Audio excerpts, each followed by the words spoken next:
thoughts on fighting back after Saints getting back into it? You must be certainly proud of the effort right to the end. Yeah, never felt like a fight back, to be honest. Obviously, it was to and fro in terms of the scoreline, but never felt like a fight back. I thought we started the game really well. I thought factually we dominated territory and possession in the first half, and which is half the battle against St Helens because they do it so well week to week. They've been a champion club, of the champion club for a decade. For that reason alone, they're very physical. They dominate. They consistently do it, and they don't go away for that for 80 minutes. So it's not a game where you can just have moments. You've got to be consistent and sustain that toughness and bravery, and I thought we did that. Thoughts on Mark's kick in the first half? The sliced one in inverted commas? I mean, the rule's correct. The referee absolutely right. If he believes it's a purposely missed kick, then you're not allowed to kick it. I didn't actually know that rule, so I'll put my hand up to that one. Next time we'll aim for the post and see what happens.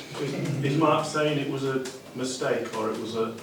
Well, he's saying it's a mistake, but I don't think it was. So if I'm being honest, I'd rather be honest with you.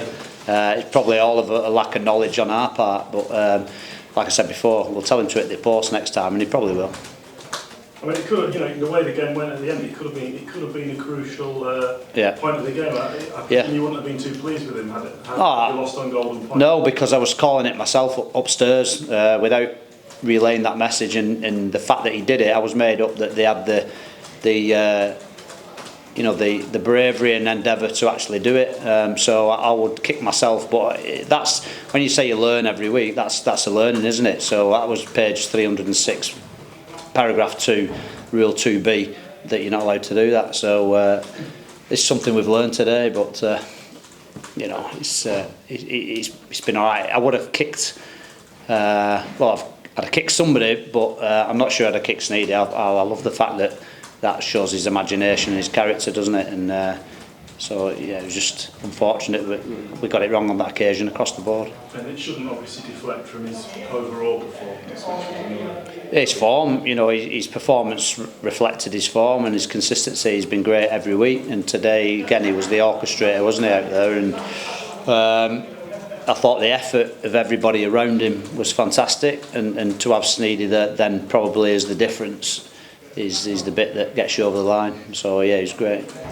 Is he kicking himself that he doesn't know the rule? So he's quite up on everything, isn't he? Yeah, I've not spoken to him about it actually, but he won't kick himself because great players don't kick themselves; they move on and what's next. So, but again, he'll have a wry smile. We learned a lesson and move on. And same again, if the outcome had have ended differently, it would have been, I didn't know that one, and move on. We tend to not stress too much in this club about stuff like that. Shows the spirit in the camp, coming back from 18-14 down to throw that move in the end and score and then convert to win it. It shows the spirit you've garnered and will take you forward as well, I guess. Yeah, I think there was about, there were about 7 minutes left, and I thought, they kicked us and we were deep into our own line. So the effort to get out of them positions is always the tough thing against Saints because they're so good at kicking you in a corner and keeping you there. So that effort to get in anything like territory midfield in itself was good, and then the execution skill and flair for that last try, we can't take any credit for that. That's just the guys there, that's them. They deserve all the credit for that. It was a wonderful try, and myself and Kurt upstairs were looking at it and clapping ourselves. It was fantastic. So and that probably was the cherry on top of what was a good day overall. Good crowd. Both crowds contributed magnificently to a great day and a great event. It felt like an event today at Salford, and that's fantastic. Credit to everybody at the club for putting on that event as well. Do you think maybe if the spirit among lads wasn't as high, they maybe wouldn't have tried that move at the end?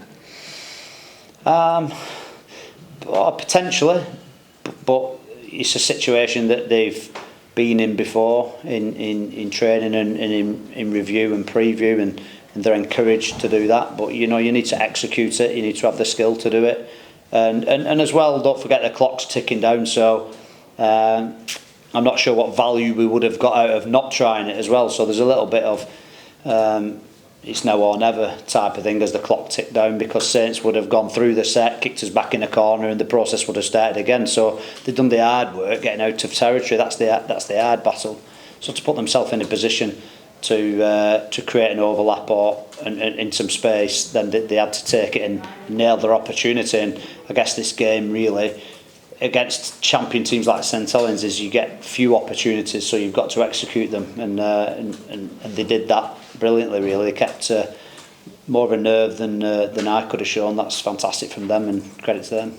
Beating St Helens twice in the season, it sends a real, almost like a message to the opponents, like right yourself and I think you're peril, because you've beaten Saints twice in the season, you can't be written off. I don't think anyone would ever write us off. We can throw out a strong team, can't we? I guess our challenge is always squad depth and injuries and stuff. So, however, yeah, I mean, it's a good thing to have in the history books doing the double over Saints. We acknowledge that they've got a fair bit of firepower missing as well. We've got a bit there missing ourselves, but so yeah, we don't get. We're just that sort of group that we won't be doing backflips over that. We just kind of move on to what's next. It's more of a satisfaction and enjoying it, acknowledge it real quick, and we just move on. You know, there were no wild celebration there. It's more of a satisfactory dressing room than a wild dressing room. It's not the cup final. It's just a part of the journey. Speaking of firepower missing, what was Tim Laffey's issue with the warm-up? He pulled his hammy in warm-up, and it's as simple as that. Really, got a quick message, and he felt it pop. So as simple as that. Made a quick change. Probably, and again, reflection of the group is that nobody batted an eyelid. To be honest, we were all chilled about it, and Sam Stone stepped in, did a great job. Dion Cross seems to be enjoying playing against his hometown team. He's getting some joy here, isn't he? Yeah, he did well, obviously, at St Helens as well, and I'm really pleased for Dion, because obviously last year he played centre in his breakthrough year, and he was challenged this year now because he's got two gun centres in Laffey and Nenny McDonald.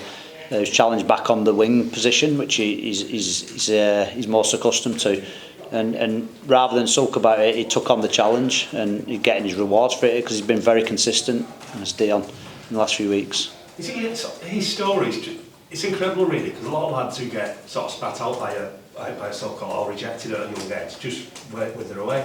He's quite a story in the way he sort of fought back and carried on. 100%. He's I just think he deserves everything he gets, because he's worked hard, he accepts criticism, he's his own worst critic, too much sometimes. But what I do think in the last month or two is he's actually started backing himself a little bit more and understanding that he's a good player as well. I think after being so long on the sidelines and being told he's probably not good enough, or not told directly but indirectly because of selection or not getting where he wanted to be, then you can self-doubt yourself. But so I think it's been a bit of a process for him, understanding that, you know what, he's not a bad player, he's a good athlete, and he's studious, he works very hard, and he's currently reaping the rewards that he absolutely 100% deserves, and everybody's pleased for him. His teammates and all the staff were all pleased for him.